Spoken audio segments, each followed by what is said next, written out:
Okay, let's dive right into this explainer.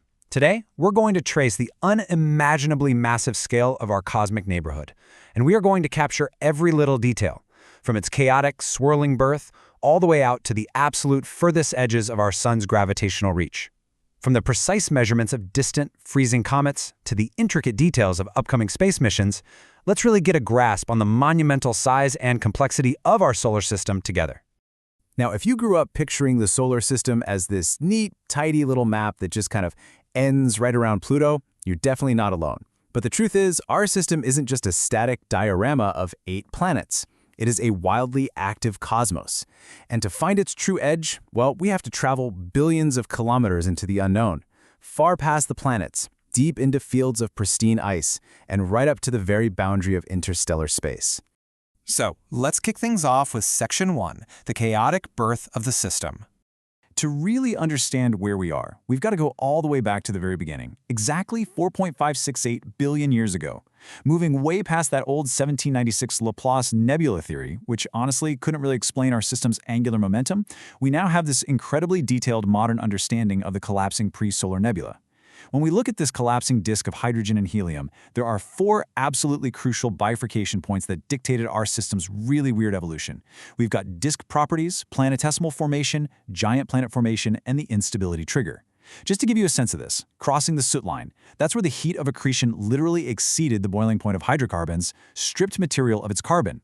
This meant only refractory materials, like metals and silicates, could actually survive to form our rocky inner planets. And this brilliantly illustrates just how incredibly dynamic those early days were. I mean, Jupiter formed so fast that it acted like a giant blockade. As pebbles drifted inward through the gaseous disk, Jupiter just swept them right up.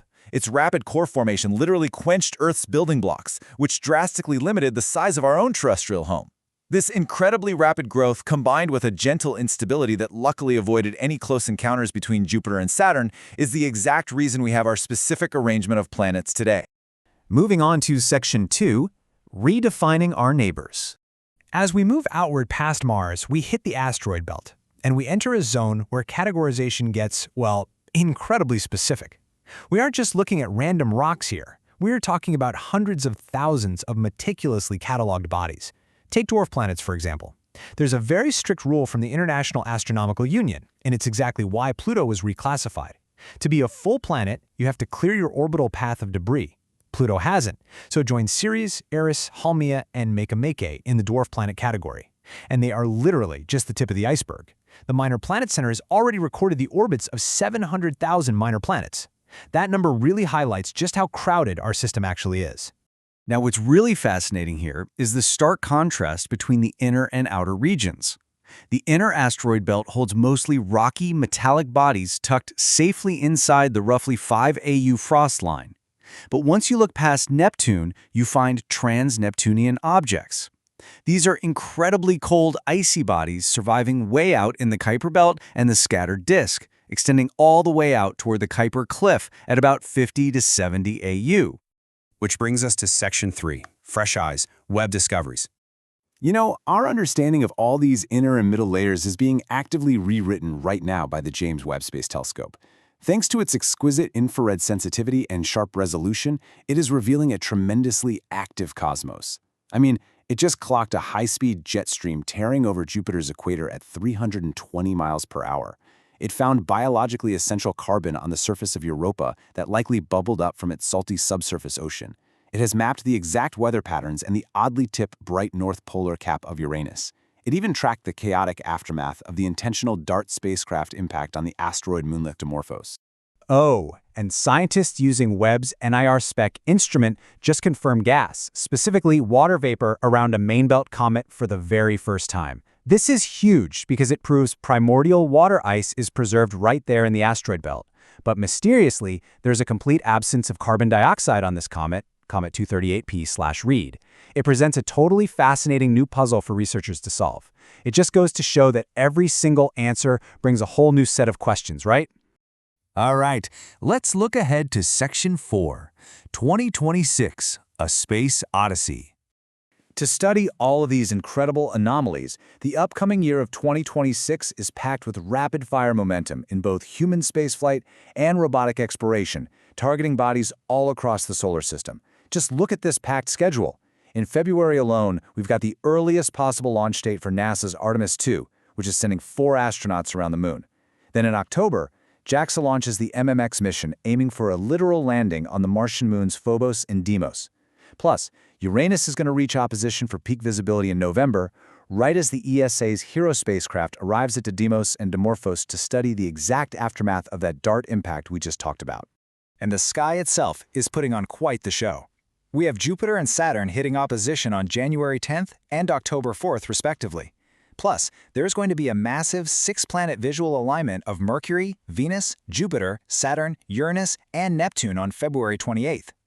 In July, JAXA's Hayabusa 2 flies by the near-Earth asteroid Torifune, while China's Tianwen 2 arrives at Earth's quasi-moon Kamoa-Leva. Finally, in November, the joint European and Japanese Bepi-Colombo mission enters Mercury's orbit to study the planet's magnetic field and interior. Seriously, humanity is actively probing practically every single corner of the inner system simultaneously. Now for Section 5, Into the Oort Cloud. But to find the true edge of our solar system, we have to travel exponentially further outward, way beyond the Kuiper Cliff, out into the great freezing unknown. Scale is absolutely everything here. If you zoom all the way out, the entire planetary system we just discussed is just a tiny little blip. The Oort cloud balloons out from 5,000 to potentially 100,000 astronomical units away. It's this incredibly vast, spherical shell of icy debris that completely encapsulates our entire sun. And what's completely mind-boggling about this region is the sheer density and emptiness existing at the exact same time. Out in this spherical shell, there are between 0.1 and 2 trillion comets drifting at a freezing 5 to 6 Kelvin. Yet space is so incredibly vast that these comets are spaced 50 to 500 million kilometers apart from each other. It's so dense, but so empty. It is a remarkably slow, cold world where objects move at a really sluggish 0.2 kilometers per second. And because it's so incredibly undisturbed, we find pristine objects out there, like 2010 WG9. This specific object has never once crossed the orbit of Uranus.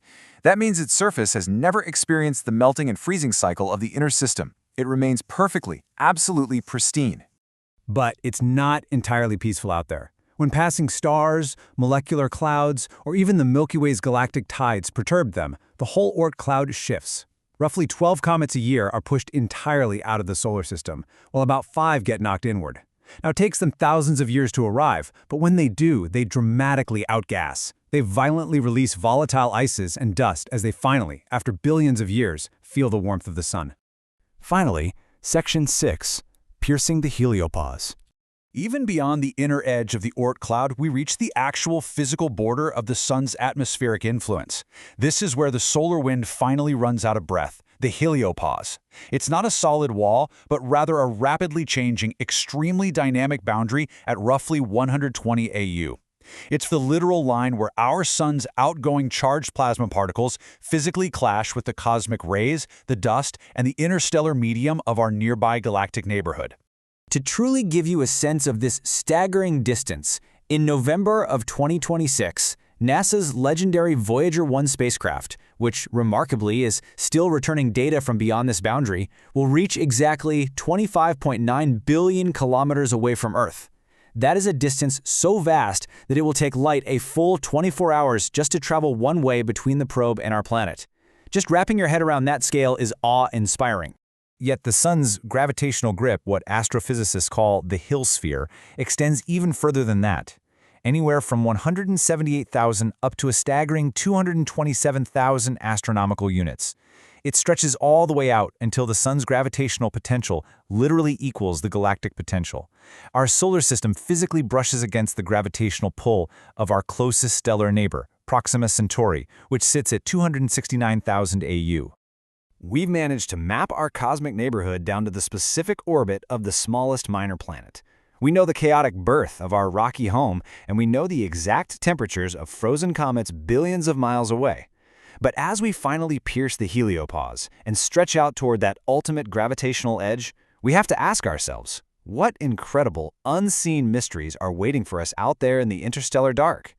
Thank you for joining me in this explainer. Keep looking up and always stay curious.